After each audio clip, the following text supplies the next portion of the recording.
Farm Week is a production of the Mississippi State University Extension Service. Today on Farm Week, Mississippi State University is invited to be part of the National Folklife Festival held in Washington, D.C. 4-Hers at Columbus Air Force Base take part in the Welcome Home Garden project. In today's Southern Gardening, purple coneflowers. They're a native that will grow in many areas. In the markets, grain traders continue to focus on weather uncertainty as U.S. catfish prices slide further south. In the feature segment, we have a Farm Week flashback from 13 years ago. Thompson Fisheries was the first catfish hatchery in Mississippi. It showed us the interesting method it used to produce baby catfish. This spawn's probably 6,000 to 8,000 eggs. A normal one's probably 10,000 on the average throughout the year.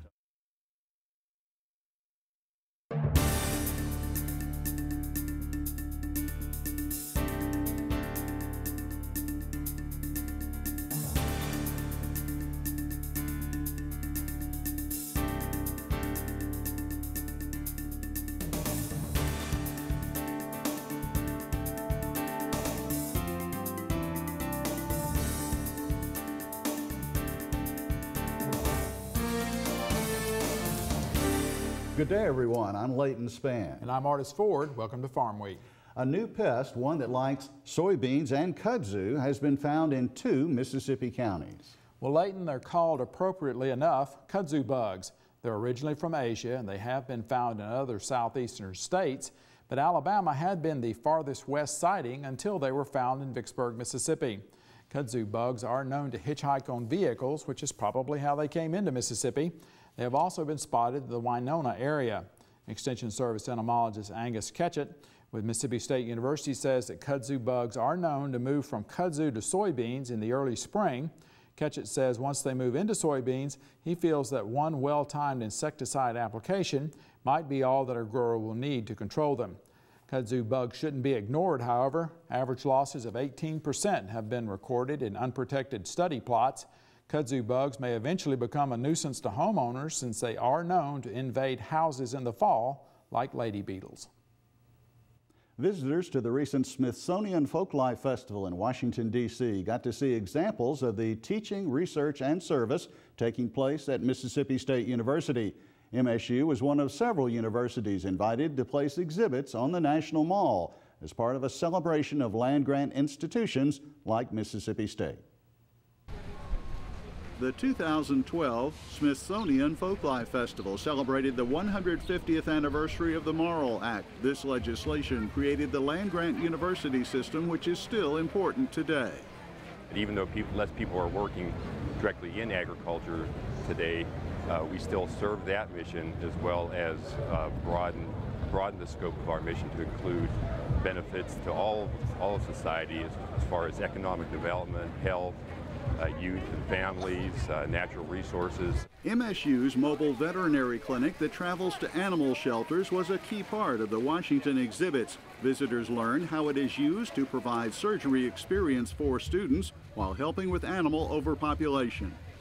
It shows and demonstrates how veterinarians perform surgeries and interact in communities, animal shelters and so forth.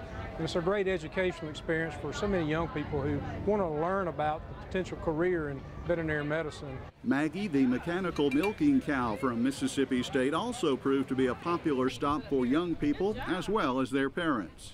And it's a great opportunity for us to interact with the kids and let them milk the cow, and in the process of talking to them about where the milk comes from, and milk and ice cream and cheese, and helping to make that connection. MSU's interactive thermal imaging display was especially appealing to visitors. The exhibit let the public see how this technology has been adapted for diagnostic purposes in food animal production and veterinary medicine. And we've used it to look at mammary gland health in dairy cows, lameness in livestock, lameness in zoological species, evaluating herd health from animals following shipping. Also featured among MSU displays was the university's award-winning Eco Car. The vehicle has been recognized for its combination of fuel efficiency and performance. I'm Leighton Spann reporting. Well, youth involved in summer camp activities at Columbus Air Force Base are learning the benefits of gardening through the Welcome Home Garden program. Using products donated by Burpee Seed, the Mississippi State University Extension Service helped the young people to plant their own vegetables. Mississippi is one of 31 states participating in the Military Families Project. Farmweek's Amy Taylor reports. Young people were encouraged to get their hands dirty as they learned that planting a garden can be a fun and healthy activity. Mississippi State University Extension Service personnel and 4-H staff guided young people in planting vegetables such as tomatoes, squash, and bell peppers. Sharon Patrick, MSU Extension 4-H agent, talks about the purpose of Burpee Seed Company's Welcome Home Garden program. The Burpee Seed Welcome Home Garden project is for military youth to gain knowledge about gardening as well as gain responsibility, and also they can eat some healthy vegetables, because we've been talking about My Plate, and I've been teaching or educating them about the importance of choosing healthy vegetables and fruits. Some of the reactions were they were very excited about the gardening project because every child likes to be outside, so that's a great thing as well. Additionally, Patrick says the Welcome Home Garden program not only encourages healthy living, but healthy relationships. It provides them an opportunity to come together as a family to grow to plant and also pick the garden vegetables, as well as prepare a nutritious meal. It's important for them to gain knowledge about gardening because it gives them a responsibility, as well as gives them an opportunity to grow those vegetables, and just have a sense of self-worth because they had an opportunity to put their hands-on experience as far as gardening. They can pick those vegetables, take them home, cook them. In addition to growing healthy food products, young people at Columbus Air Force Base Youth Center were educated about the importance of regular exercise. In the next 2 years, Burpee Seed plans to donate another 100,000 seed pouches to U.S. military families. Those involved in the Welcome Home Garden program say they also wish for the gardens to become an expression of hope. From Columbus, Mississippi, I'm Amy Taylor reporting.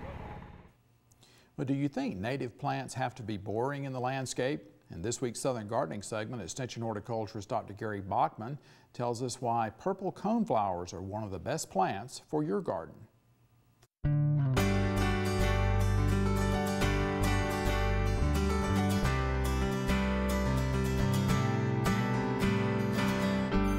Purple coneflower is a great native plant, and I personally think it's one of the best plants you can grow in your garden.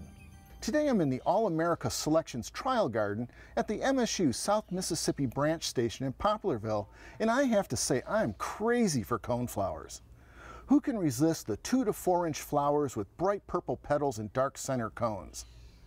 The foliage and stems have hairy surfaces that remind you of medium grit sandpaper.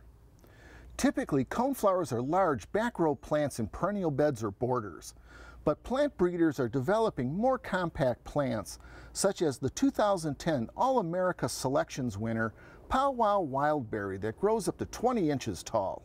The superior branching results in many 3 to 4 inch flowers that bloom continuously with no deadheading. Though named for the color purple, varieties are being developed with other colors. These coneflowers with orange, yellow, and red flowers are being evaluated for future release. Coneflowers should be considered a tender perennial in the coastal regions, but for the rest of the state, it's a true perennial. The plant is susceptible to crown rot during the winter months. Mississippi gardeners should plant coneflowers in raised beds to help keep the plant crown drier. Coneflowers may be an ideal plant for busy gardeners because they thrive on neglect. Irrigation is only needed during extreme droughts. I'm Gary Bachman for Southern Gardening. Gary says purple coneflowers are a good choice for busy gardeners because they thrive on neglect. And I would just neglect them anyway. Sounds like a winner. And I'm not busy. And my wife and I, we saw some of these even out in North New Mexico this summer, so they will grow almost anywhere. In the feature segment today, a Farm Week flashback will go back 13 years to show you how your catfish dinner gets its start. Time now for the markets with Leighton. And Leighton, you say the future of corn prices is what's grabbing the market's attention now. That's right, Artis. It's really grains and oilseeds in general as a topsy-turvy market rocks along here as we begin to close out July. In our headlines this week, some analysts think the price of corn is poised to go higher. Meanwhile, U.S. catfish prices drop further as smaller cattle herds could limit beef supplies next year. How high has the price of corn gotten? Well, so high that one major meat company is taking the unusual step of importing corn from Brazil to feed its hogs here in the United States. Smithfield Foods has confirmed a report that first appeared in the Financial Times. The company is shipping corn from Brazil to the U.S. East Coast to use in its operations. The move illustrates how dramatic the surge in the livestock feed cost has been in recent weeks. Well, the future of corn prices and their impact on fed livestock continues to be an unfolding situation. The consensus of many analysts seems to be that rising prices will be the trend. Analyst Sue Martin says the drought damage to Midwest corn is irreversible and that this market has got some more mileage to go before it tops. I think corn can go to $8.52. That's been a target for a long time. Okay. But a lot of analysts have gotten too sexy about that. And so therefore, I've noticed that we've done wave 4s in many markets, and be it whether it's on the upside or the downside, it seems like we're exceeding them a little bit. So the next target I have beyond that is 9.26. I would not underestimate that we put a 9 in front of corn. If we don't this year, I would be thinking it's a pretty good bet for next year. As we noted a bit earlier, corn is not the only feed commodity being impacted by drought conditions in other regions. Analyst Martin says the wheat market looks to her like it's going higher as well. I think we'll see $10 wheat. Okay. I think, and maybe even higher, but I think that the wheat market is in good hands. Breaks will be well supported as we go into October at least, and maybe late October. The one thing about wheat is everybody thinks, oh, they can feed wheat at the expense of corn, but that may not happen because wheat prices are running higher than corn. Moving from row crops to forestry products, a new indicator of a possibly improving market. U.S. railroads say they hauled almost 12% more carloads of lumber and wood products in the first half of this year compared to last year, 2011. The American Association of Railroads says lumber shipments recorded the third largest gain following petroleum products and motor vehicles. This brings us to the trivia quiz for this week, and here's the question. How much of Mississippi timberland is planted in pine trees? Is it 68%, 46%, 39%, or 15%? I'll have the answer before the feature story. We're going to pause for a short break on Farm Week. Coming up, we'll look at the calendar in the second part of the markets. Leighton Spann reports that farm-raised catfish prices have retreated, while John Michael Riley will get us up to date on cattle prices. And the feature segment today of Farm Week Flashback. Thompson's Fisheries of Holmes County will show us the fascinating process of growing catfish fingerlings. At Mississippi State University, Extension is reaching beyond the college campus and impacting adult education. We're instructing agricultural professionals on the latest trends in research and technology, inspiring communities, empowering small businesses, and promoting the growth of healthy families where youth and adults can reach their fullest potential. The MSU Extension Service, sharing our vision for the future. Before we get back to the markets, let's look at the Farm Week calendar. The Mississippi Farm Bureau will hold its summer grain meeting on Wednesday, August 1st. Starts at 10 a.m. at the CAPS Auditorium at Stoneville. Lunch is provided. The North Mississippi Research and Extension Center of Mississippi State University will hold its annual Row Crops Field Day on Thursday, August 9th. The location is the conference room at the Lee County Agri Center on Highway 145 at Verona. Hours are from 8:30 a.m. to 1:30 p.m. Corn nitrogen management and using poultry litter for fertilizer are just a few of the items on the agenda. The North Mississippi Peanut Field Day takes place Wednesday, August 29th. The location is the Mark and John Agostinelli Farm. That's located on Monte Martin Road, which is off New Africa Road at Clarksdale. Peanut management will be covered and a harvest demonstration will take place. Go to our Farm Week website at farmweek.msucares.com for information on these and other events. Now check out this week's Farm Week Snapshot.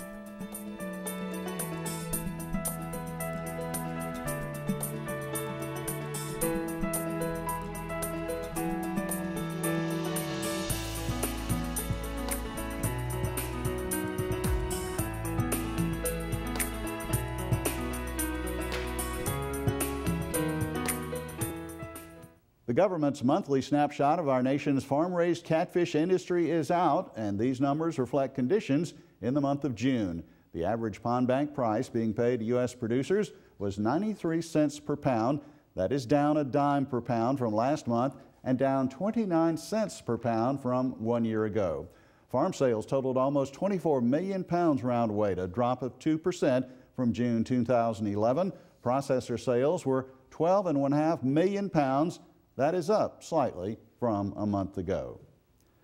High feed cost and declining pasture conditions in the Midwest and West are the main factors impacting our nation's cattle sector right now. There's also a new on-feed report and cold storage report out from the USDA. I talked to Extension Ag economist John Michael Riley about these new numbers on Thursday morning. John Michael, any surprise really in that July 20th on-feed report? No, it was pretty much in line with what analysts expected. A little over 10.7 million head of cattle in feedlots with 1,000 header capacity or larger.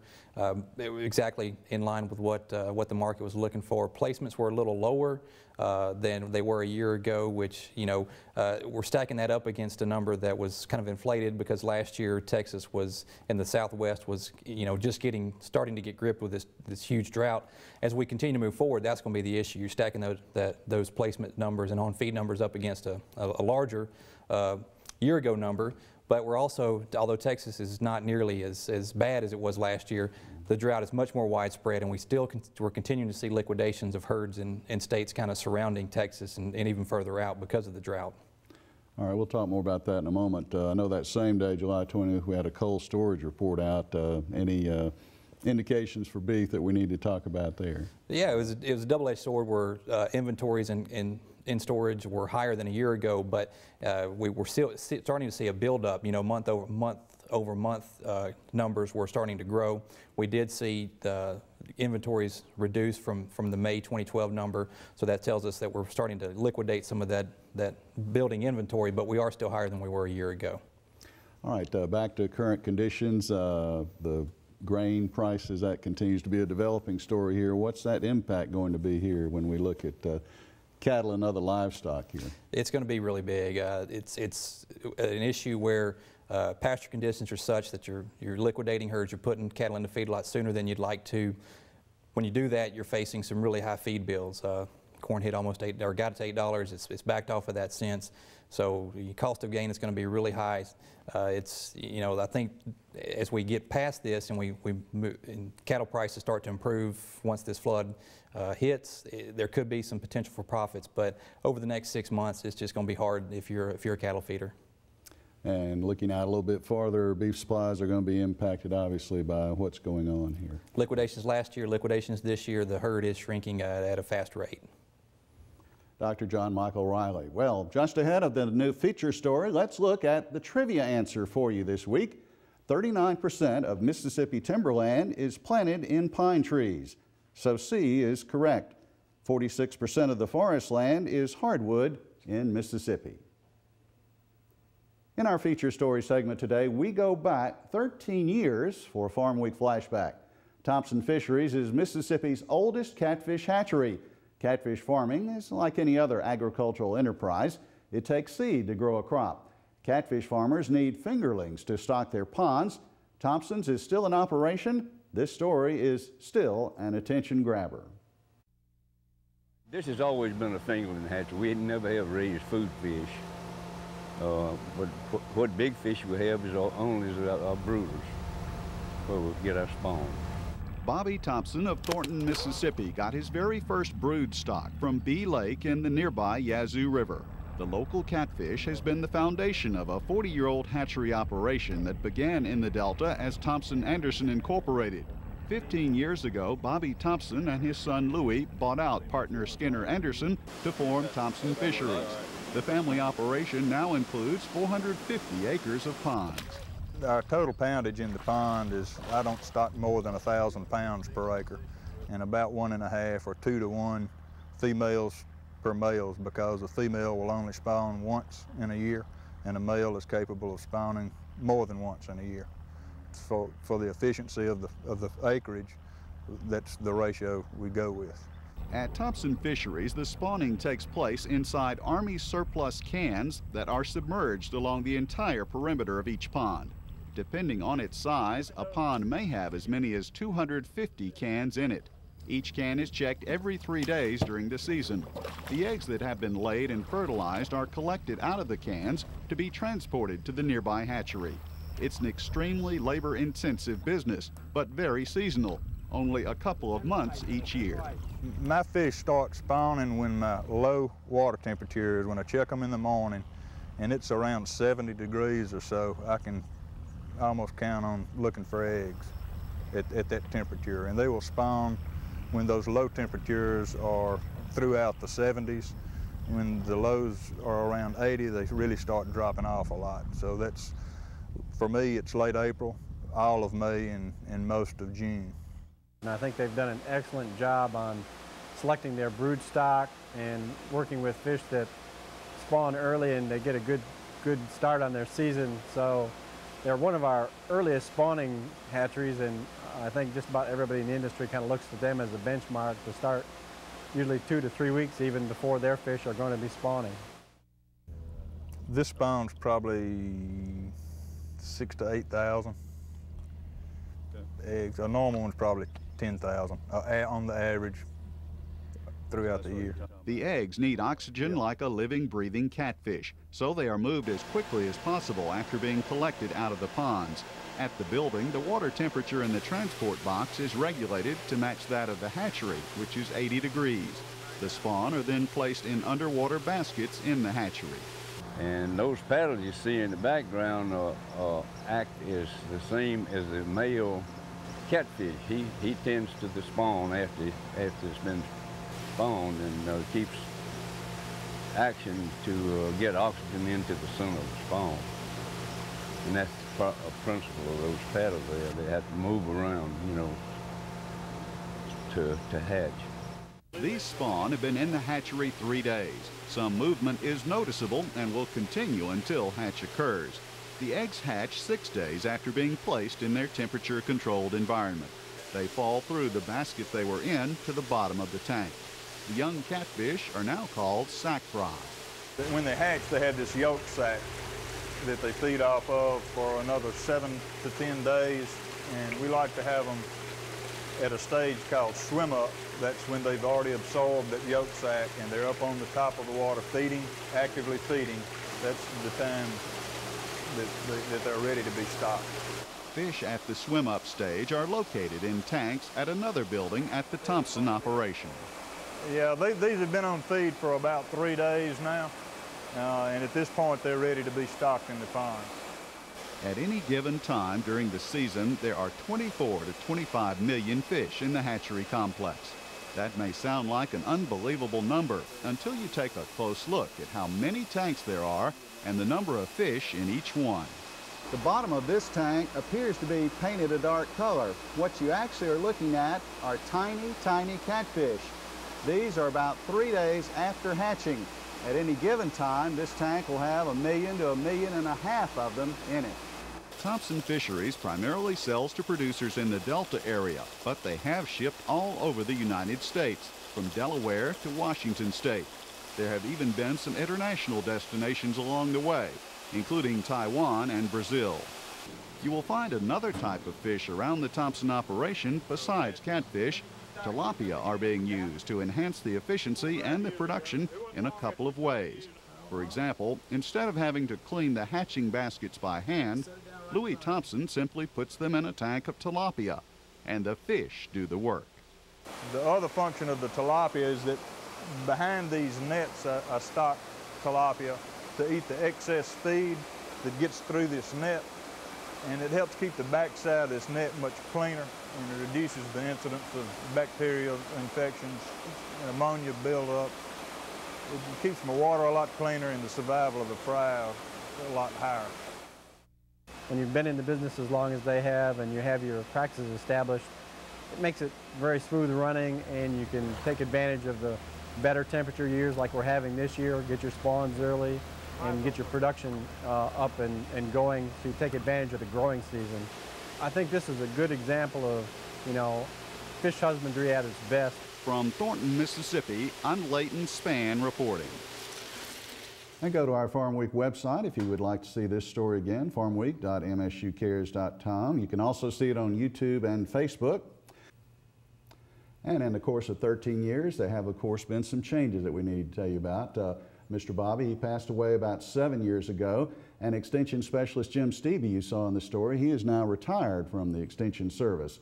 Now, the operation itself still very much going strong. Louis is continuing to run it, but it is a smaller operation from over 400 acres of ponds. Now it's about 220 due to the industry itself shrinking. That has hurt the fingerling business, so he has cut out those ponds that are kind of costly and now down to 220 acres. He's also diversified, doing some game fish now, bass and brim. Mm-hmm. Once again, can't get away from the economics of the situation, but it's good to know that after 50 years, they're still in business. Well, it is time for Farm Week to end. On our next show, Monday, August 6th, is the annual Mississippi Home Place Producers Sale in Hattiesburg. To participate, Mississippi cattle producers must meet high standards. Cattle buyers know the animals are top quality, and this helps cattlemen to maximize profits. And Southern Gardening gets some ideas on how to make your landscape into part of your living area. For the rest of the Farm Week crew, I'm Artis Ford. And I'm Leighton Spann. Thanks for watching. We'll see you next week.